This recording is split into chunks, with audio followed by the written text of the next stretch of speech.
So, I fell in a shit pit, and I mean a literal pit of shit. I'm not kidding when I say this, I am being completely serious. I fell in a pit of shit. I used to do rescue work, I was running across this field, and what I came up to the brink of was what I thought was a car park, because it was grey and it was bumpy along the surface. It was not a car park, okay? I stepped up to the bridge of it, and I took one step out, and my friend who was stood beside me went, "Oh, I don't think that's solid ground," and I heard that as I'd already lost the momentum and my foot went stump into it, right? But it turned out to be the solid layer of fat that separates off literal excrement if it's been sat there for too long. All of the fat from the poop had bubbled up to the top and created like a crust, like a poop crust on the top. Luckily, my coat, underneath it, my coat somehow was more waterproof, I don't know, at the top than at the bottom.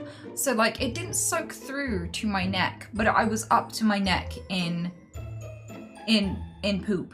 The people around me could not fish me out. And the reason why is you're a slut. These pits secrete horrific toxic fumes that can make you pass out. So no one could come and rescue me, because if they got knocked out by the fumes, they'd fall in too and drown in literal shit. And this happens to people who run animal farms, because a lot of farmers who do animal agriculture have cesspits, and they often have like their own poop in there and pee, as well as animal poop and pee, as well as dead animals. Like, it's a dumping ground for a lot of things. And I could feel my feet going through dead bodies at the bottom of this pit. Like, I felt my foot go through like the rib cage of an animal. I eventually got out. When I took the coat off, like from my neck down to like boob level, I want to say, maybe it was like mostly dry, some bits soaked through.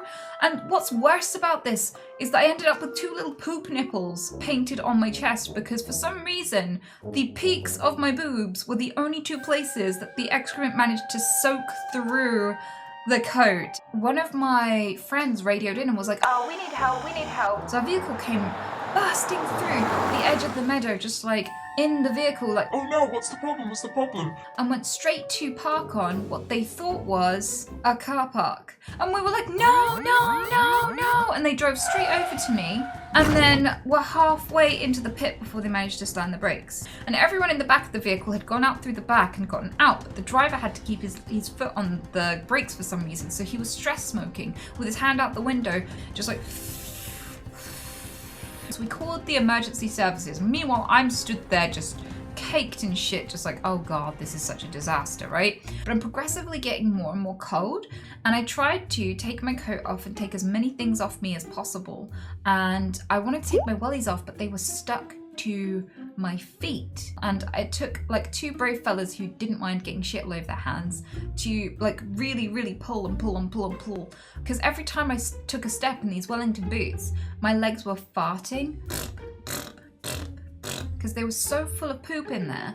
And the firefighters arrive and start to tow him, and they're like, "Whoa, what are you doing?" Because like he was just stubbing out a cigarette, and they're like, "You know, this stuff is this little shit. This shit is flammable." So he was sat there with like a cigarette dangling over an entire cesspit. And the worst part is, like, if he'd have set fire to the cesspit, not only would it have burned him and the vehicle, it would have burned me, because there was a trail of shit and all the chemicals and stuff that they pour into it to manage it, leading from the cesspit all the way to me.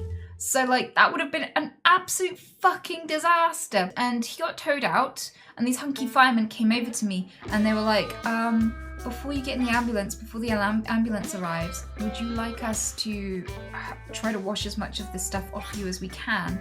And I was like, "Yeah, that'd be great, thank you." So these two hunky firemen, I shit you not, hosed me down. And I waited there for a while, and these two paramedics come up to me, and they're also very strikingly beautiful. And I'm like, this is weird. This is like a badly written porno. Right, so I get in the back of this vehicle, and it stinks. They'd hosed me down as much as they could. I took all my clothes off. I stripped down naked, right? And they were wiping me down with baby wipes and like just like a couple of bottles of water that they had. They didn't have much to work with, bless them. And they were polite enough to ask me if I wanted to wash my ass crack myself, which was nice of them. But in all of the stress and commotion, I hadn't actually gotten around to telling any of the emergency workers that I had Tourette syndrome. The lady behind me was washing me down when I turned around to her and with a straight face, without even thinking about it, went, "Would you like a fisting?" Because that was a very popular tick of mine. She stepped back really wide-eyed, like I'll never forget her face. And I went, "Oh, I should mention I have Tourette syndrome." "That's okay, that's fine. Do you know that's not the worst thing I've heard in the back of this van?" Thank goodness. So they giggled and they were like, "Well, we've washed you down as much as we can. We're gonna have to check you over and give you some shots and stuff at the hospital. We can't wheel you in naked.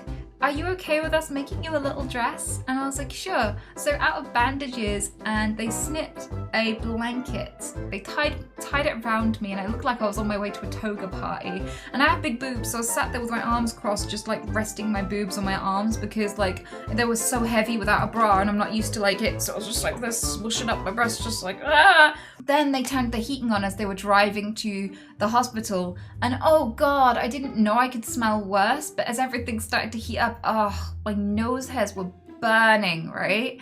And I sit there in the hospital. I'm sat there just looking exhausted, right?